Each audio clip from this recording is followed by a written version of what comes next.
Pour tenter d'améliorer la situation, le FC Séville a procédé à quelques ajustements lors du mercato hivernal.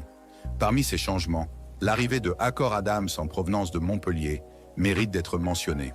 Ce joueur, qui avait marqué de nombreux buts en Ligue 1, avait connu une baisse de régime en fin de parcours, mais pourrait représenter un atout offensif intéressant pour les Andalous. Un autre renfort notable est celui de Vargas, un ailier suisse rapide et percutant qui arrive de Bundesliga. Il apporte une nouvelle dimension au jeu sévillan avec sa capacité à créer des espaces et à déséquilibrer les défenses adverses. Par ailleurs, un élément interne s'est affirmé ces dernières semaines. Nigaz, qui a su progressivement s'imposer dans le 11 de départ après un début de saison marqué par un manque de temps de jeu.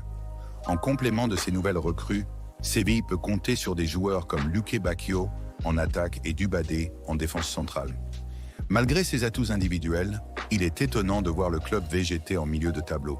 Certaines faiblesses tactiques et des carences à certains postes semblent plomber les performances globales de l'équipe.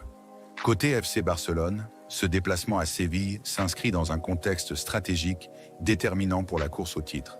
Ce week-end, un autre événement majeur aura lieu. Le derby madrilène opposant l'Atlético Madrid au Real Madrid.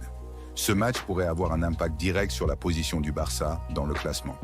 En cas de faux pas du Real, Barcelone aurait une opportunité en or pour se rapprocher de la tête du championnat.